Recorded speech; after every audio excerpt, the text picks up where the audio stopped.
Okay, welcome to another video in the series of Azure Data Factory. तो आज हम basics of ADF पढ़ने वाले हैं. सो पिछली क्लास में हमने थोड़ा बहुत इंट्रोडक्शन देखा था कि ADF है क्या एग्जैक्टली, आई मीन थियोरेटिकली क्या चीज़ है. एंड उसमें हमने समझा कि ADF is actually an ETL tool. अब हमने फिर उसमें ये भी समझा कि ETL क्या होता है एंड ADF किस तरह से हमें लाइक हेल्प करता है हमारे डेटा पाइपलाइन को ऑटोमेशन के लिए. वो सारी चीज़ें थ्योरेटिकली हमने तो पढ़ तो ली, लेकिन अब देखते हैं कि एग्जैक्टली ADF में अगर हमें काम करना होगा तो किस तरह का इंटरफेस होगा, कैसे काम करेंगे.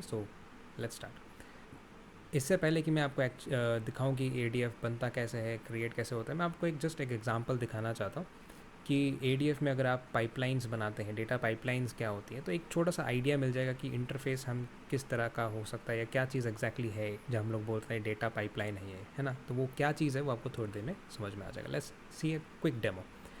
तो बेसिकली क्या है कि हमारे पास एक जो डेटा फैक्ट्री है ये उसका इंटरफेस है. ठीक है, एजोर डेटा फैक्ट्री. इसके अंदर हमारे पास पाइपलाइंस होते हैं, डेटा सेट्स होते हैं, तो ये सारी चीज़ें होती हैं. अब पाइपलाइन क्या चीज़ है कि ऐसे समझो कि आपको बहुत सारे ग्रुप ऑफ टास्क करवाने हैं और उन टास्क को आप एक जगह ग्रुप करके रखना चाहते हो और चाहते हो कि वो सारे ग्रुप्स एक साथ एग्जीक्यूट हो जाए. तो आप क्या करोगे कि उसको एक पाइपलाइन में डाल दोगे. तो पाइपलाइन क्या है कि आपका एक्टिविटीज़ का जो भी आपको टास्क कराने उनका ग्रुप है, एक लॉजिकल ग्रुपिंग है उनकी. तो हमने यहाँ पे एक पाइपलाइन बनाया इसका, जिसका नाम है, सपोज मैंने रखा माई डेटा कॉपी. अब इस पाइपलाइन के अंदर क्या होगा कि आपके पास बहुत सारे एक्टिविटीज़ होंगे. ठीक है, तो ये आपका एक एक्टिविटी है जिससे जो कि क्या कर रहा है, एक जगह से दूसरी जगह में डेटा को कॉपी कर रहा है. ऐसे हमारे पास और 10 तरह के एक्टिविटीज़ हो सकते हैं. तो वो किस तरह के एक्टिविटीज़ है वो हम धीरे धीरे सीखते जाएंगे, पढ़ते जाएंगे. तो जैसे मान लीजिए कि ये एक डेटा कॉपी का एक्टिविटी है, मैं इसको डुप्लीकेट कर देता हूँ. तो आप देख सकते हो यहाँ पे 2 एक्टिविटीज़ है. ठीक है, अब ये 2 एक्टिविटी सपोज़ मान लो कि इस तरह की है कि पहला वाला एक्टिविटी जब कंप्लीट होगा, जैसे ही सक्सेसफुली कंप्लीट हो जाएगा, उसके जस्ट बाद मुझे ये वाला एक्टिविटी रन करना है. तो ये सेकंड वाला एक्टिविटी पहले वाले पे सपोज़ मुझे डिपेंड करके एग्जीक्यूट करना था, तो मैं क्या करूँगा, यहाँ से इसको कनेक्ट कर दूँगा इस तरह से. अब क्या होगा कि आपका, अब ये जो पूरा एक पाइपलाइन है इसमें एक मतलब 2 एक्टिविटीज़ हैं, दोनों सीक्वेंस में चलनी चाहिए. पहला वाला रन होगा, सक्सेस होगा, तब दूसरा वाला चलेगा. अब ये चीज़ आप मैनुअली नहीं कर रहे हो, ये ऑटोमेटिकली इसमें लॉजिक कन्फिगर हो गया. अब इसको रन कैसे करते हैं, रन करने के लिए आपको यहाँ पे डिबग कर सकते हो या फिर आप ट्रिगर लगा सकते हो. ठीक है, तो ये सारी चीज़ें हम डिटेल में समझेंगे कि डिबग क्या होता है, ट्रिगर क्या होता है, कॉपी क्या होता है ना, पाइपलाइंस, एक्टिविटीज़, ये सब डिटेल्स में पढ़ने वाले. तो अभी जो ये पाइपलाइन मैंने बेसिक सा एक बनाया था जिसमें सिर्फ एक एक्टिविटी है जिसको हमें रन करना है, मैं उसको डेमो दिखाने की कोशिश करता हूँ कि आपको अगर हम पाइपलाइंस बनाते हैं, एक्टिविटीज़ रखते हैं और उससे फिर हम उसको रन करते हैं तो क्या किस तरह का एक हमें ऑप्शन मिल सकता है. अभी हमारे पास क्या है कि ये जो कॉपी एक्टिविटी है, this copy activity is going to copy data from some source A to some source B. मतलब किसी एक जगह से दूसरी जगह में डेटा कॉपी करने का काम कर रहा है. तो इस डेमोन्स्ट्रेशन के लिए हमने जो सिनारियो लिया है उसमें हमारे पास क्या है कि एक SQL का डेटाबेस है. ठीक है, SQL का एक डेटाबेस है और हमारे पास एक ब्लॉब स्टोरेज है. अब ब्लॉब स्टोरेज मतलब जैसे कि आपका गूगल ड्राइव वगैरह इसमें फाइल्स वगैरह रखते हो, वैसे ही एज्योर में हमारे पास एक ब्लॉब स्टोरेज नाम की चीज़ है जिसमें कि हम अपने फाइल्स और फोल्डर्स वगैरह को ऑर्गेनाइज करके रख सकते हैं. ठीक है, जो फर्दर हम किसी और पर्पज़ के लिए यूज़ कर सकते हैं. तो हमारे पास एक है ब्लॉब स्टोरेज. ठीक है, तो अभी हम क्या करना चाहते हैं कि ये जो हमारा SQL है, इस SQL से एक टेबल है जिसका नाम है एम्प्लॉयज़. सपोज़ एम्प्लॉयज़ का कुछ डेटा है यहाँ पे, उस डेटा को हम यहाँ से कॉपी करके उसमें CSV टाइप के फाइल में हम उसको सेव करना चाहते हैं सपोज़. और मैं चाहता हूँ कि ना ये डेली बेसिस पे कंटिन्यूस होता रहे. तो मैं क्या करूँगा कि एक सिंपल सा पाइपलाइन बनाऊँगा. मैंने बोला माई डेटा कॉपी नाम का एक पाइपलाइन बनाया और क्योंकि मैं एक ही टास्क करवाना था तो मैंने एक एक्टिविटी डाली. और इस एक्टिविटी के अंदर मैंने ये कन्फिगर कर दिया कि SQL से डेटा रीड करो और ब्लॉक स्टोरेज में उसको पेस्ट कर दो. ठीक है, अब ये चीज़ मैं चाहता हूँ डेली बेसिस पे होता रहे, तो उसके लिए हम लोग ऑटोमेशन लगा देंगे. बट अभी पहले मैं आपको सिंपल रन करके दिखाता हूँ कि किस तरह से ये डेटा को कॉपी करेगा. ठीक है, और ये कन्फिग्रेशन वगैरह हम सीखेंगे. अभी मैंने पहले से कन्फिगर करके रखा हुआ है.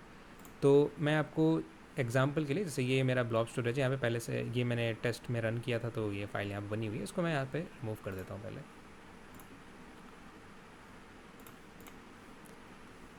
ठीक है, तो ये फ़ाइल अभी डिलीट हो चुकी है. तो हमारे पास ये कंटेनर है, ब्लॉब कंटेनर डेमो नाम से मैंने कंटेनर बनाया है. यहाँ पे अभी कोई भी फाइल नहीं है. ठीक है, इसको आप रिफ्रेश करके भी देख सकते हैं. अब मैं क्या करूँगा कि एक एसक्यूएल का सोर्स है, ठीक है, सोर्स में अगर जाएंगे तो ये एसक्यूएल सोर्स है। यहाँ से मैं आपको दिखा देता हूँ किस तरह का टेबल है। ये एक एसक्यूएल टेबल है जिसमें ये सारे columns, employee ID, first name, ये सब वगैरह वगैरह है। This is all dummy data, so can just skip this. And then we have on our sink हमारा ब्लॉब स्टोरेज, जो जहाँ पे हमें फाइल सेव करनी है, ठीक है। तो अभी हम क्या करेंगे कि we will run this entire pipeline, जिसके अंदर एक एक्टिविटी है जो क्या करेगा, सोर्स से डेटा रीड करेगा और सिंक में यानी कि डेस्टिनेशन में पेस्ट कर देगा। डेस्टिनेशन हमारे केस में ब्लॉब स्टोरेज है। तो मैं क्या करूँगा, यहाँ पे डिबग पे क्लिक करूँगा। डिबग इज़ लाइक आप खुद टेस्ट करने के लिए रन करना चाह रहे हो ऐसा, ठीक है। ये भी वन टाइम रन है, ऑन डिमांड रन है। तो मैंने रन किया तो यहाँ पे ये इन प्रोग्रेस दिखा रहा है, पाइपलाइन रन हो रहा है। अब यहाँ पे इसको मैं रिफ्रेश करके देख सकता हूँ स्टेटस में, स्टेटस क्यू हो गया है, ठीक है। इसके बाद फिर से रिफ्रेश करते हैं। सो आफ्टर सम टाइम देखो ये पाइपलाइन सक्सीडेड हो गया, रन हो गया। फिर यहाँ पे एक ऑप्शन है प्रॉपर प्रीव्यू का, डेटा कॉपी किस तरह से हुआ। तो ये प्रॉपर उसने बताया कि हाँ इतना 45 किलोबाइट्स का उसने डेटा रीड किया था, डेस्टिनेशन में जाके 43 हो गया, यानी कि एसक्यूएल सोर्स में जब रखा हुआ था तो तब 45 किलोबाइट्स का था। सीएसवी में जब हमने राइट कर दिया तो साइज़ 43 के आसपास हो गया, बिकॉज फाइल फॉर्मेट डिफरेंस है। एंड देन हमने प्रॉपर उसका पूरा डिफरेंस, मतलब प्रॉपर टाइम वाइम कितना लगा सब मिल गया, ठीक है। अब लेट्स सी कि ये फ़ाइल कहाँ कैसे बना। तो यहाँ पे अभी ये ब्लॉब स्टोरेज था जहाँ पे फाइल हमने कॉपी करना था, इसको रिफ्रेश करके देखते हैं। तो यहाँ पे हम देख सकते हैं employee.csv नाम से एक फ़ाइल बन गई है। इसको आप यहाँ से डाउनलोड कर सकते हो, रीड कर सकते हो एंड वगैरह वगैरह, ठीक है। आपको अगर फर्दर किसी एप्लीकेशन में यूज़ करना है ये कर सकते हैं। तो ये था हमारा एक पाइपलाइन, ठीक है, जिसमें हमने बना दिया। अब मैं सपोज चाहता हूँ कि मैं डेली बेसिस पे रोज़ सुबह 10 बजे ये पाइपलाइन चल जाए। तो मैं क्या करूँगा, यहाँ पे ऐड ट्रिगर में और यहाँ पे न्यू बनाऊँगा और यहाँ पे चूज़ ट्रिगर, न्यू ट्रिगर। तो यहाँ पे ट्रिगर में अलग अलग टाइप के ट्रिगर होते हैं, शेड्यूल बेस्ड, इवेंट बेस्ड, है ना, कि आप सब सपोज कोई ए इवेंट होगा तो मैं बी एक्टिविटी करना चाहता हूँ, ऐसा कुछ भी कर सकते हो। मोस्ट केसेस में आप शेड्यूल बेस्ड देखोगे। तो शेड्यूल बेस्ड में मैंने बोला कि शेड्यूल मैंने कि एक पर्टिकुलर टाइम पे मुझे रन करना है। तो मैंने बोला कि आज से स्टार्ट करना है और इसको ना एवरी क्या करना है, एवरी डे रन करना है, ठीक है, एवरी वन डे, ठीक है। तो हर रोज़ रन करना है और टाइम सपोज़ मैंने बोल दिया कि इसको 10 बजे से रन करना है सपोज़, ठीक है, मान लीजिए 10 बजे। और ये हो गया आपका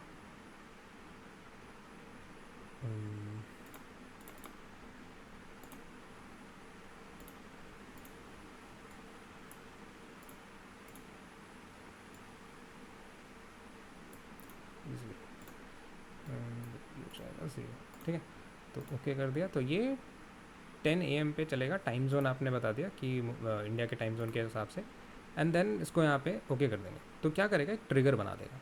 अब ये ट्रिगर क्या करता है, बेसिकली अपने आप जो हमने यहाँ पे मैनुअली रन किया, ये ऑटोमेटिकली उसको पाइपलाइन को रन करता रहेगा रोज़ 10 बजे, क्योंकि हमने बोला एवरी रीअकरेंस का एवरी वन डे और स्टार्ट टाइम इज़ 10 AM। तो उसके बाद फिर यहाँ पे एवरी डे यहाँ पे ऐसे चलते रहेगा, चलते रहेगा। अब इसमें आप ये भी स्पेसिफाई कर सकते हो कब रुकना है। तो अभी कोई स्पेसिफाई नहीं किया तो ये चलता रहेगा जब तक आप बंद नहीं करोगे, है ना। और ये एंड डेट भी आप स्पेसिफाई कर सकते हैं, इस दिन के बाद ये ना चले। तो ये सारी चीज़ें ऑटोमेशन में आती हैं। इसमें और भी चीज़ें हैं, हम धीरे धीरे देखेंगे। तो इस तरह से हमने देख लिया कि किस तरह से एक सिंपल सा ADF का पाइपलाइन है, ठीक है। अब मैं आपको इसमें कुछ बेसिक चीज़ें हैं जो आपको समझना ज़रूरी है, मैं वो आपको बता देता हूँ कि ये ADF आपको बनाना होगा तो कैसे बनाएंगे, क्रिएट कैसे करेंगे, है ना, कि लाइक एजोर के एनवायरनमेंट में ADF कैसे क्रिएट करते हैं। So let's see that. तो उसके लिए we will go to simple, आप अपना एजोर पोर्टल पे लॉगिन कीजिए, सिंपल portal.azure.com, ठीक है। portal.azure.com पे जाइए और जाने के बाद यहाँ पे लॉगिन कर लीजिए, आपका अकाउंट से लॉगिन हो जाएगा। तो यहाँ पे मेरा कंपनी अकाउंट लॉगिन है। अब यहाँ पे क्या करना है आपको, मोस्ट केसेस में जब भी आप कोई कॉमन प्रोजेक्ट पे काम करते हो, एजोर में एक कॉन्सेप्ट होता है रिसोर्स ग्रुप्स का, ठीक है। तो सबसे पहले आप जाइए यहाँ पे सर्च कीजिए रिसोर्स ग्रुप्स, ठीक है। तो ये आ जाएगा रिसोर्स ग्रुप्स, इसको क्लिक करना। तो बेसिकली जितने भी हम एजोर के एनवायरनमेंट में चीज़ें बनाएंगे सारे कुछ अलग अलग ग्रुप्स में बनाएंगे। तो अभी ADF बनाएंगे या ब्लॉब स्टोरेज होगा, सब कुछ हम एक ग्रुप में रखना चाहते हैं, ताकि अगर कल को हमें सब कुछ एक साथ रिमूव करना हो या मैनेज करना हो, कॉस्ट मैनेज करना हो, तो पूरा ग्रुप एक साथ मैनेज कर सकते हैं। सो यहाँ पे मैं क्या करूँगा, create and then create new Azure group करेंगे, रिसोर्स ग्रुप, ठीक है। तो यहाँ पे क्रिएट पे क्लिक करते हैं, लेट्स सी। एंड देन उसके बाद रिसोर्स ग्रुप का कुछ एक नाम देना है आपको। तो मैंने सपोज लिखा कंसोल फ्लेयर ADF, ठीक है। मान लीजिए यूट्यूब नाम से मैं एक ग्रुप बना रहा हूँ, रिसोर्स ग्रुप की इसके लिए इस पर्टिकुलर वीडियो सीरीज़ के लिए मैंने एक रिसोर्स ग्रुप बना लिया, ठीक है। और इसका रीजन आप क्लोजेस्ट रीजन सेलेक्ट कर सकते हो या फिर जो भी डिफ़ॉल्ट आ रहा है उसको रहने दीजिए। एंड देन इसके बाद we will go to next and then next and then उसके बाद विल जस्ट क्रिएट। तो इसने आपने क्या कर दिया, एक ग्रुप बना दिया, ठीक है, कि इस ग्रुप में अब मैं सारे अपने ADF रिलेटेड या जो भी एजोर रिलेटेड रिसोर्सेज हैं उन सबको यहाँ पे क्रिएट करने वाला हूँ। अब मैं इस ग्रुप के अंदर जाके यहाँ पे क्रिएट पे क्लिक करूँगा, ठीक है। तो क्रिएट पे जाके अब मुझे क्या क्रिएट करना है, मुझे अपना ADF बनाना है, यानी कि एजोर डेटा फैक्ट्री। तो यहाँ पे सर्च कीजिए, डेटा फैक्ट्री सर्च करेंगे, डेटा फैक्ट्री, ठीक है। तो ये डेटा फैक्ट्री सर्च किया एंड देन यहाँ पे पहला वाला आएगा डेटा फैक्ट्री माइक्रोसॉफ्ट वाला, इसको क्लिक करेंगे and create data factory and then it will ask कि हाँ कि सब्सक्रिप्शन कौन सा है आपका, रिसोर्स ग्रुप कौन सा है। तो रिसोर्स ग्रुप हमने क्योंकि डायरेक्ट रिसोर्स ग्रुप से क्लिक किया था क्रिएट के लिए, तो डायरेक्ट पहले से ऑटोफिल हो गया है। एंड यहाँ पे आपको एक अपने एजोर डेटा फैक्ट्री का कुछ एक नाम देना है इंस्टेंस का, ठीक। तो मैंने यहाँ पे लिखा console flare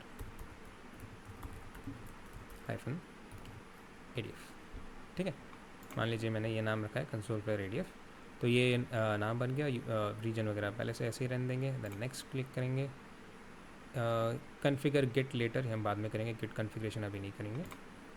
and virtual networks वगैरह ये सब हम कुछ टच नहीं करेंगे, will use public endpoint for now and this is also fine, tags is also fine and then will just create. तो अब क्या होगा कि आपका एजोर डेटा फैक्ट्री का जो रिसोर्स है, इन्वायरमेंट है, वो सेटअप हो रहा है या क्रिएट हो रहा है, ठीक है। तो उसको थोड़ा सा टाइम लगेगा, just wait for that. Deployment in progress, it will show you the progress like this.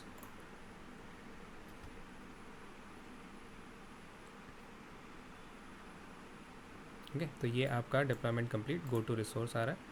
जब गो टू रिसोर्स करोगे तो आपका बेसिकली जो ADF हमने बनाया है एजोर डेटा फैक्ट्री, वो यहाँ पे दिखेगा, ठीक है।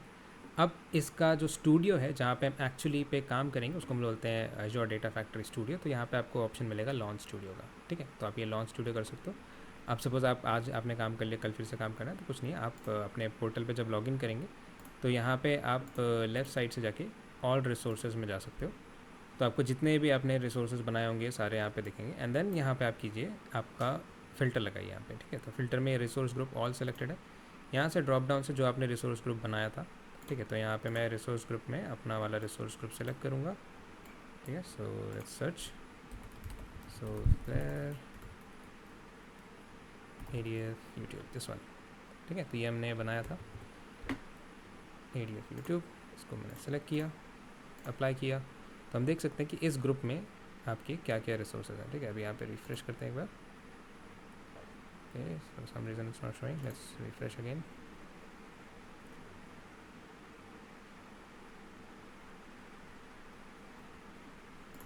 Source groups.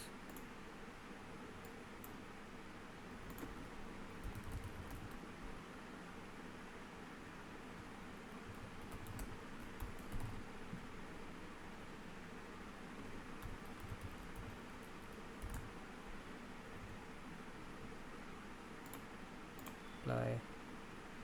या सो अभी हम देख सकते हैं मैंने यहाँ पे फ़िल्टर लगाया resource group equal to console pair ADF and then यहाँ पे हम देख सकते हैं ये हमारा ADF रिसोर्स। तो यहाँ पे आप क्लिक करोगे तो आपका वही ADF का रिसोर्स खुलेगा एंड देन यहाँ पे लॉन्च स्टूडियो कर सकते हैं, ठीक है। अब यहाँ पे आप लॉन्च स्टूडियो पे क्लिक कीजिए, ये आपको रिडायरेक्ट कर देगा एजोर डेटा फैक्ट्री के स्टूडियो में, जहाँ पे हम एक्चुअली में हमारे पाइपलाइंस या डेटा सेट्स या जो भी एक्टिविटीज़ वगैरह हैं वो वहाँ पे क्रिएट कर सकते हैं।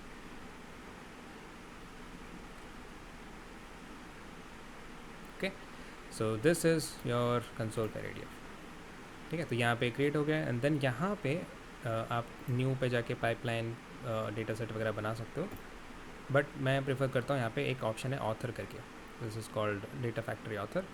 यहाँ पे आप क्लिक करेंगे तो एक्चुअली आपको वही वाला इंटरफेस दिखेगा जिसमें मैं आपको जो डेमो के टाइम पे आपको मैंने दिखाया था यहाँ पे, ये वाला, ठीक है। अब ये जो इंटरफेस है ये आपके लिए ज़्यादा इंपॉर्टेंट होगा, मोस्ट ऑफ द टाइम यहीं पे काम करेंगे। एंड यहाँ पे आप पाइपलाइंस वाले में जाएंगे तो यहाँ पे आप पाइपलाइंस देख सकते हो अपने, तो यहाँ पे 3 डॉट्स में क्लिक करके न्यू पाइपलाइन बना सकते हैं, ठीक है। न्यू पाइपलाइन का अपना नाम कुछ रख सकते हो। दैन यहाँ पे आपके एक्टिविटीज़ हैं बहुत सारे, ठीक है, तो move and transform activities, Synapse related activities, Azure Databricks related activities हैं यहाँ पे, ठीक है, डेटा एनालिटिक्स रिलेटेड एक्टिविटीज़ हैं, कुछ जनरल एक्टिविटीज़ हैं, वेरिएबल फॉर लूप वगैरह वगैरह यहाँ पे दिया हुआ है। ये सारी चीज़ें हम धीरे धीरे पढ़ेंगे। फ़िलहाल के लिए अभी हमें ये समझ में आ गया है कि पाइपलाइन एक्चुअली है क्या। It's a group of activities और task that we want to perform, उसको हम ऑटोमेट कर सकते हैं। एंड देन हमने ये भी देखा कि किस तरह से हमें एक एज्योर डेटा फैक्ट्री का इंस्टेंस या रिसोर्स अपने एज्योर पोर्टल में कैसे क्रिएट करना है। So see you in the next video. In the next video, we will learn about the basic fundamental elements of Azure Data Factory. So let's see you in the next video.